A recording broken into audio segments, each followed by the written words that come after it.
And the time right now, 11:16 on your Sunday night. It's quite a warm night out there. Touch of humidity as well, but what's coming is a bit more on the hotter side. We've issued 3 first alert weather days for the heat and some humidity through Wednesday. Let's take a live look outside, though, right now in Old Saybrook, where you can see not much. It's on the darker side, of course, but we're looking towards I-95.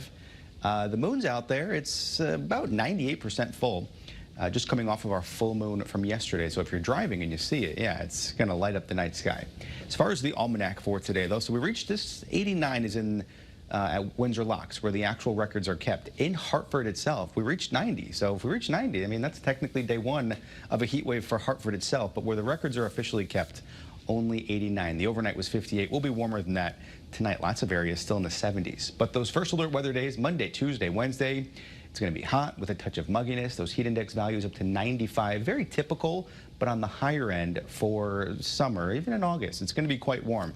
These are the actual air temperatures. So with the humidity, it stays low tomorrow and Tuesday. So we have the opportunity to maybe reach those middle 90s on Tuesday, but the actual feels like temperature will only be a degree or 2 warmer. By Wednesday, that humidity increases. So as much as the air temperature might be lower on Wednesday, it will feel much warmer, and then beyond that, things begin to become a bit less hot. Either way, once we get towards Tuesday and Wednesday, notice this moderate issue for some heat across the state. Some areas sprinkled in with a bit of the red shading, meaning some major issues. Either way, typical summer plans. I mean, stay hydrated. You're going to want to seek shade, and of course, the AC as often as you can. But that heat wave number 4, Monday, Tuesday, Wednesday, temperatures well up into the 90s, so likely reaching that once we get towards Wednesday. First alert live radar is scanning the state dry. We really need the rain. Drought monitor, as much as this has come up a little bit from prior weeks when we had no issues, it can change very quickly, especially in the summer months. That's because of all the demand from the groundwater. So if we don't get any rain in here by Thursday when those maps come out, we'll likely see a big jump in expansion of those abnormally dry conditions.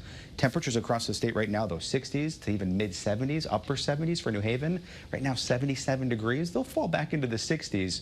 But these dew points, yeah, they're starting to climb a little bit. Still on the comfortable side to the north and west, but more humid to the south and to the east. Your dew point trend, though, Monday, Tuesday, we're okay. It's really Wednesday and then part of Thursday. Then things drop off once we get towards Friday, and they rebound by the weekend. And you look at the tropics, because an area to the north here, this will head out to sea, no issues there. It's this one right now, a 90% chance of development, likely getting the name Aaron. And you can see a broad area of circulation. The center, though, trying to form it right in this area, just over the Cape Verde Islands. And the computer models are picking up on that very well, which is surprising to see this much of agreement, even this far out. We're talking at this point about 7 days out when it starts to make this turn. But we'll be keeping a close eye on it because the water temperatures are very warm. Things can form very quickly, and it's all going to be mainly dictated on an area of high pressure.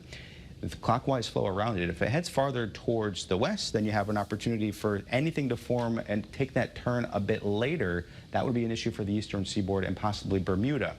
If the high pressure stays farther towards the east, then things can turn northward and spare everybody. But you can think of this as a big chess game. Every time you move one piece, something else moves. So it's a long ways out. We're talking nearly 2 weeks, so plenty of time to watch it. But the name Aaron will be the name that storm does get over the next 48 hours or so. Forecast highs, or I should say lows, 64 for the Hartford area, low 60s for the Northwest Hills. Tomorrow, your high temperatures, day 1 of our next heat wave. Looking at 92 in Enfield, upper 80s to near 90 right along the immediate shoreline. Your first alert 7-day forecast, you see those 3 consecutive days of first alert weather days and temperatures at or above 90. A chance for some storms. We're talking Wednesday night into Thursday and then overnight Thursday as well. Very low chances, hardly any rain that we're talking over the next 7 days. Nice break on Friday before some mugginess returns once again by next weekend. Cassidy?